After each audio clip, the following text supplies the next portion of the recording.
YouTube, get ready for a long video. I mean, we're probably looking at nearly 30 minutes, but what we're going to be talking about is the top 10 light cones that I recommend.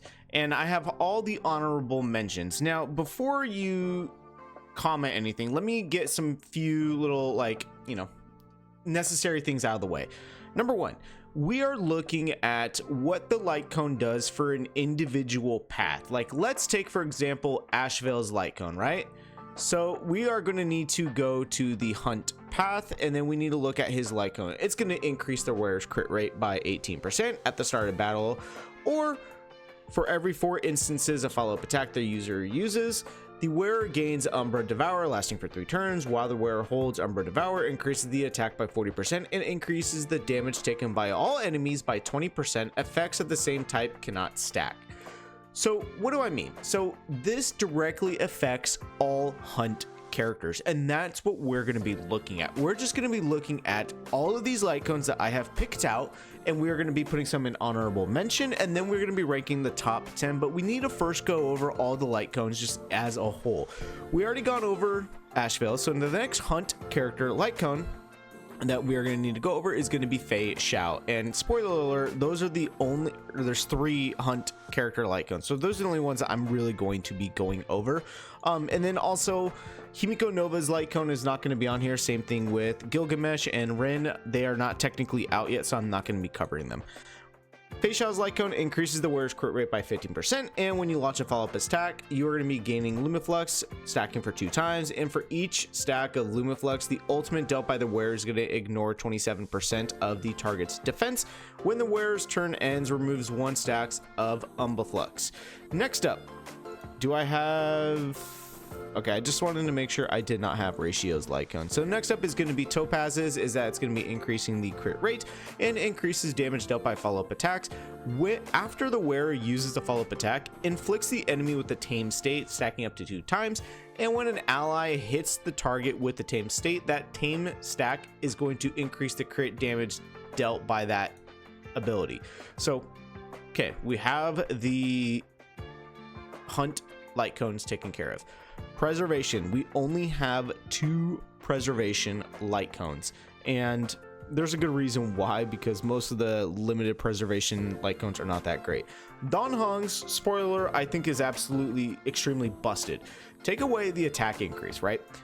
The key factor here is that when you use an ultimate, you're going to restore HP equal to 10% of your attack for all allies. Take that in consideration. You have a preservation character. They are going to be applying a shield for the most part, right? Outside of Fu Xuan, but we don't really talk about you. Providing a shield. So you're already providing sustaining capabilities. Now you're telling me that upon use of the ultimate, you are going to be healing everybody on the team, equal to a certain amount of your own attack. Interesting. And grants Reboot for all allies for 3 turns. Targets with Reboot or Reboot deal an additional increased damage, further increased by 12% if the target has a summon. So not only are you providing heal, you know what, let's just start right here. That's absolutely goated, and I'm gonna put that initially up here in the top spot. Same thing with Ashvale's, I'm gonna put it up here. Fei Xiao's, I think that is an honorable mention, and same thing with Topaz's light cone. I don't think it is that spectacular or great. Moving over to Adventurine is going to be increasing the defense, which is good for the most part for all preservation characters outside Dan Heng PT, so that alone is actually very good. When you provide a shield to an ally, increases the crit damage by 40%, lasting for 2 turns, and that is just the wearer of the of the shield, so it's still really good. The downside here is that when the wearer's follow-up attack hits an enemy target, so you're telling me the preservation character has to perform a follow-up attack. Well, I don't think that's that great. While yes, the 2 best preservation characters right here do have follow-up attacks, we can't necessarily determine the fact that in the future that is going to be occurring the exact same way. So we're going to be looking at that as that right here. So he's going to be going in honorable mention. Next up is going to be everybody's favorite path, Remembrance. And I do not have Cyrene's light cone up here because it is specifically designed mainly just for her, no other preservation character or Remembrance characters for the most part. Everknight's light cone. It's going to increase the wearer's max HP. Everybody loves that. Everybody wants more HP on a Remembrance team outside of a Goliath. Now, when the wearer's member sprite uses an ability, the wearer gains Noctis, and while having Noctis, the damage dealt by all allies' memo sprites is going to be ignoring the target's defense, increases damage dealt by the wearer and the memo sprite. And when the wearer's memo sprite disappears, the wearer recovers energy. This is obviously a giga busted light cone, right? It is absolutely phenomenal. Next up is going to be Hyacinth's light cone. Again, another broken light cone. But again, you have to keep in mind these are only for a certain number of characters, so that might impact them tremendously. We're going to ignore the first part because that's increasing everybody's speed, and the only other character who wants speed increased when it comes to the Remembrance path is going to be Cyrene and Aglaya. Outside of that, when the wearer uses a basic attack, skill, or ultimate, consumes everybody's HP on the team. It's not a whole lot, 1%, but it's still consuming. And you can tell, but for the most part, the two main DPS characters want their HP consumed. Again, it's a little bit of a stipulation. And after the next attack of the wearer's memo sprite enables it to additionally deal one instance of additional damage equal to 150 or 250% of the total consumed HP to the attacked target. Okay, so this might be a little bit of a hot take, but I don't think her light cone is as good outside of herself. I do think that the light cone paired up with the character is like the best combination character in light cone, probably almost in the game. But in terms of what it provides to everybody else on the team, I don't think is as valuable as Everknight. Castorus, on the other hand, is going to increase the wearer's max HP by 30%. When the wearer or their mem sprite loses HP during their own turn, the wearer gains Death Flower. It allows the wearer and the memo sprite to ignore enemies' defense when dealing damage lasting for 2 turns. And when the wearer or the memo sprite disappears, the wearer advances their action forward. So that's very good when it comes to Castorus, when it comes to Everknight. That's pretty much it, because you do want Garment Maker on the field as long as possible. Ika is going to be on the field as long as possible, and Cyrene, you want her in that memo sprite state as long as possible. So while yes, it is really good on the likes of Castorus and Everknight, I don't think it is as valuable. Moving over now to Aglaya's light cone.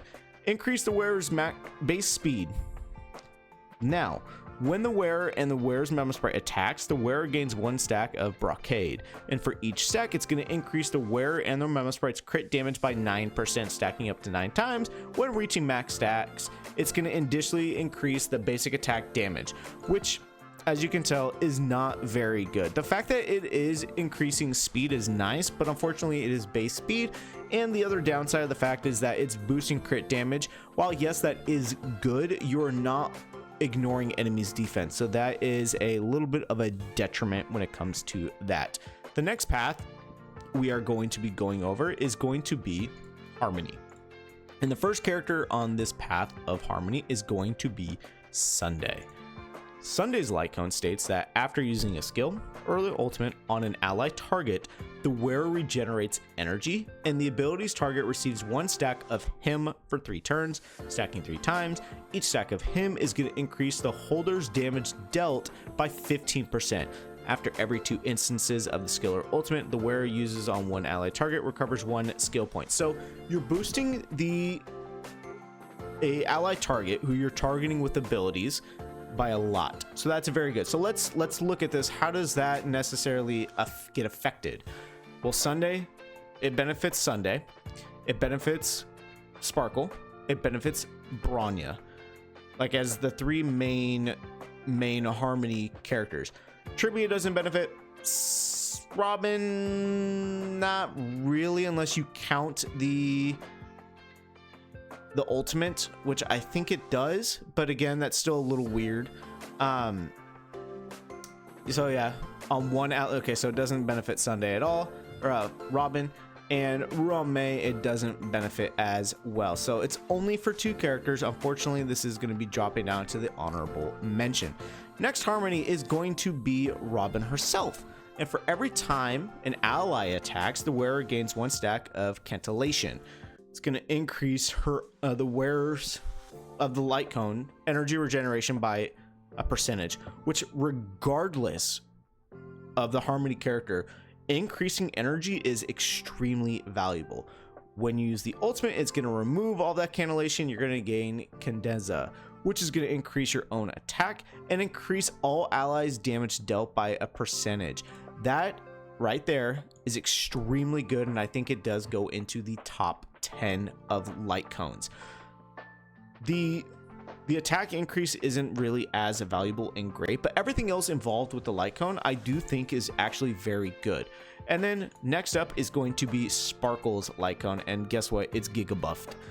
Increases the wearer's crit damage by 1%. At the start of the battle, the wearer gains mask, lasting for 3 turns. While the wearer has mask, the wearer's teammates have their crit rate increased by 10%, crit damage increased by 28%. That's just entering battle. For every 1 point of the wearer recovers, including skill points that exceed the limit, they gain 1 stack of Radiant Flame, and when the wearer has 4 stacks of Radiant Flame, all stacks are removed and they gain mask lasting for 4 turns.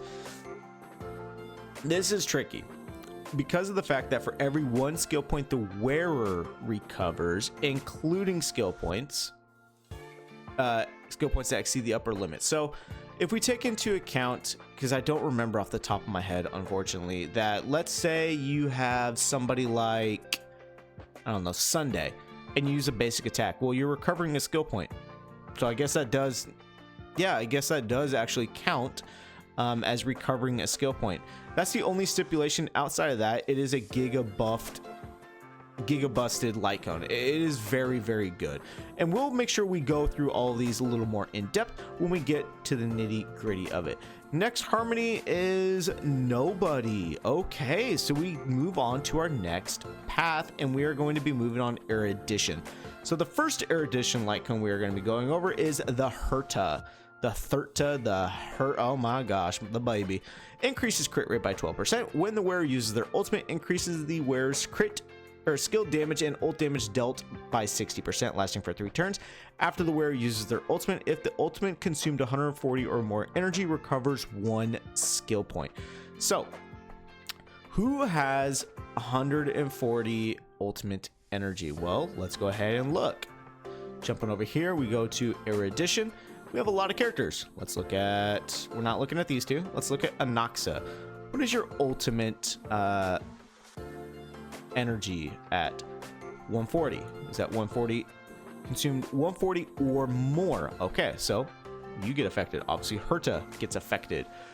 Rappa, do you technically get affected by this? Yes, you do. Okay.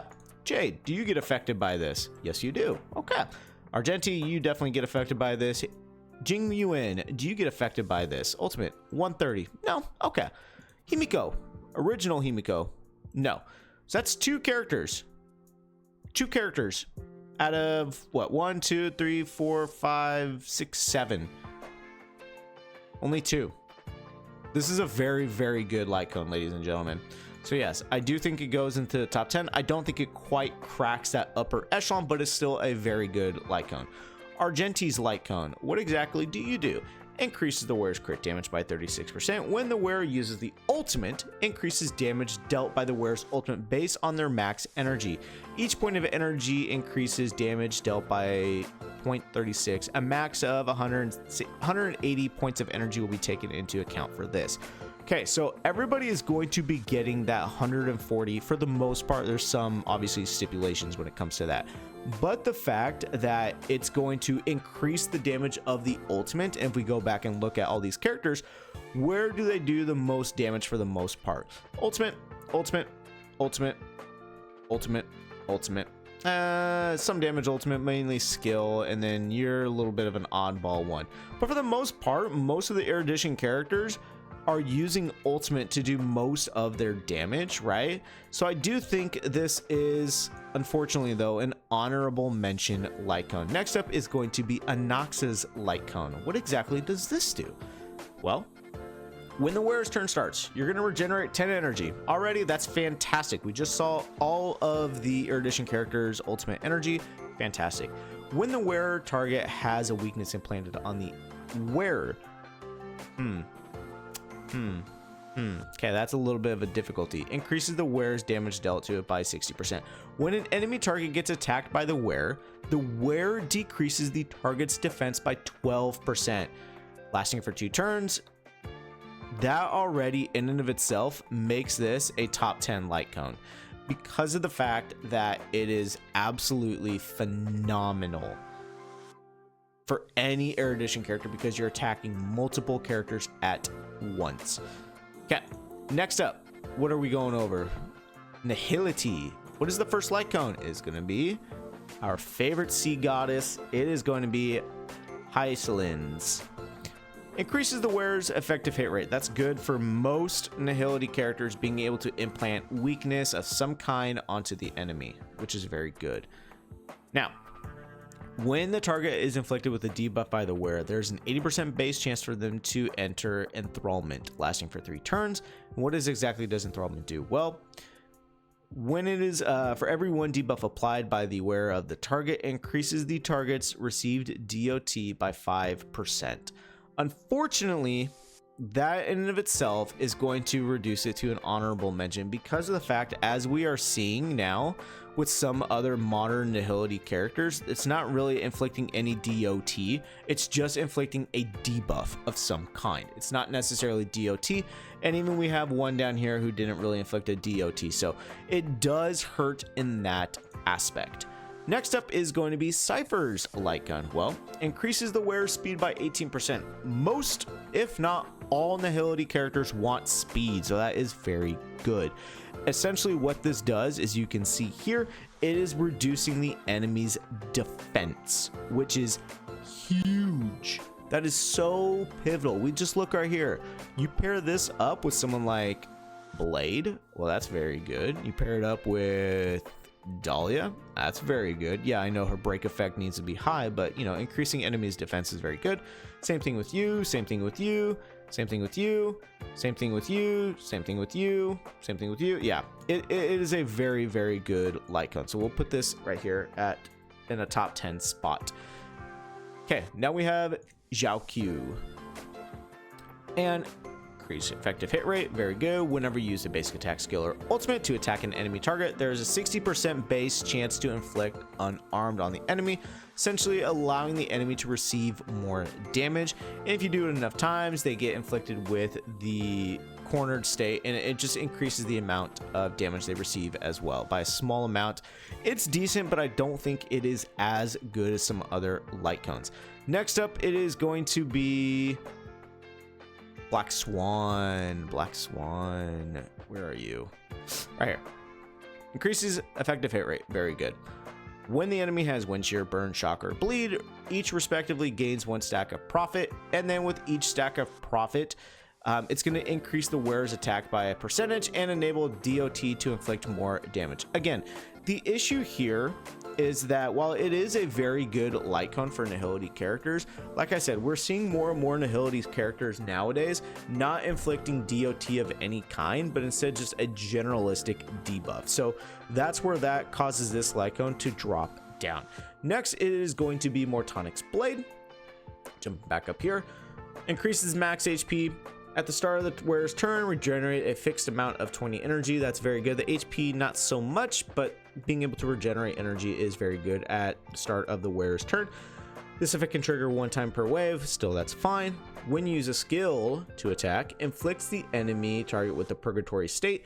While the enemy has Purgatory State, it receives 30% increased crit damage and 30% additional increased crit damage from the wearer. So 30% crit damage received from everybody and an additional 30% from the wearer themselves.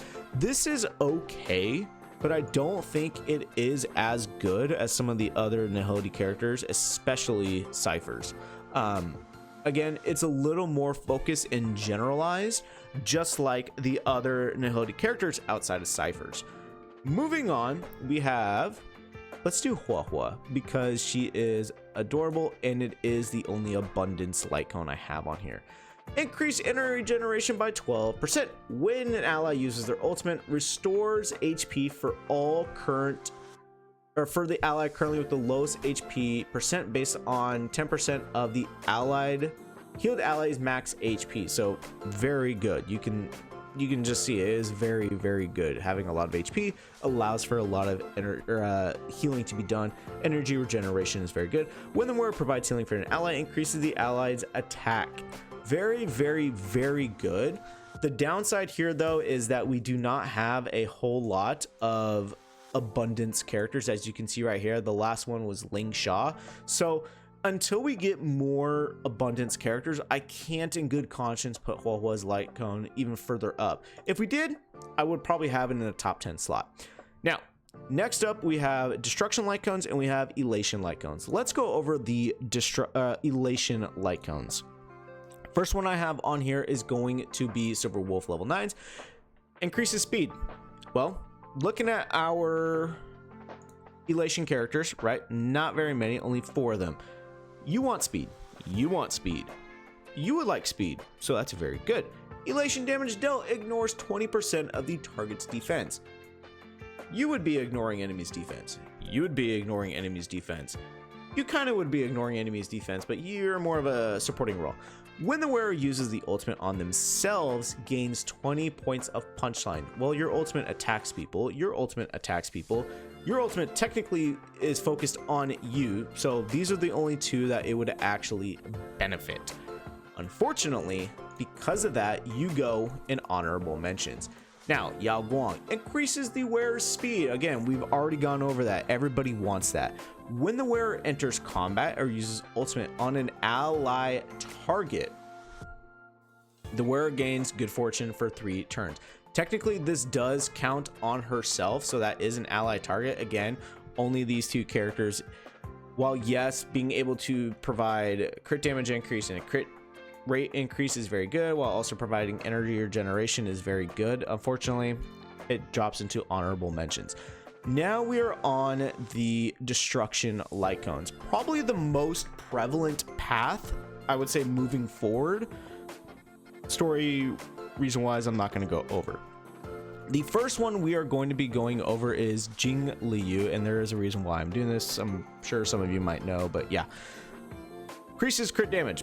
Okay, that's very good. When a teammate gets attacked or loses HP, the wearer gains 1 stack of Eclipse up to 3 times. Each stack of Eclipse increases the wearer's next attack by 14%, stacking 3 times. And when you have 3 stacks, it allows you to ignore a percentage of the enemy's defense. This effect will be removed after the wearer uses an attack. So this is very good. I'm going to put this right here just temporarily, but it is very, very strong light cone. Everybody gets attacked on a team. It happens, so you are constantly going to be able to get that damage increase and ignore enemy's defense. Next up, it is going to be Mighty's light cone.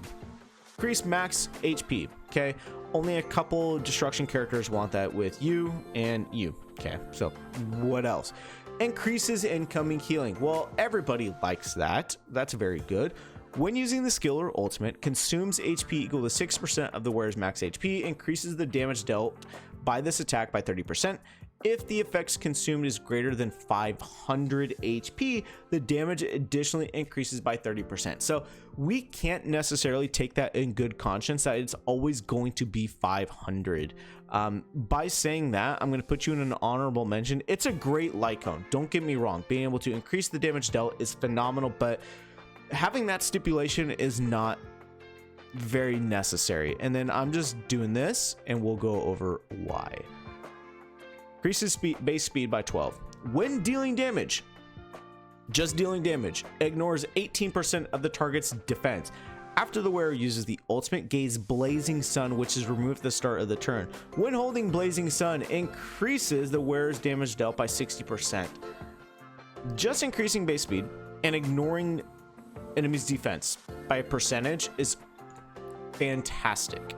So we have our 10 or 11 light cones, so we need to bump somebody out from in here.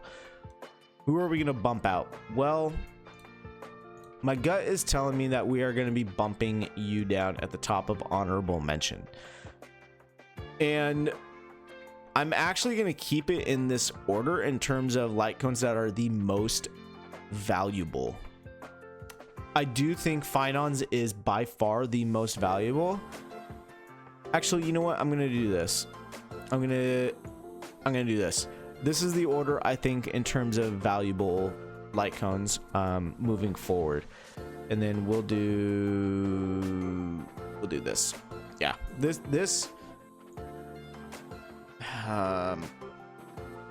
we're gonna do this. This is what I think is gonna be. Let me know what you guys think down in the comments, and I'll see you all within the next video.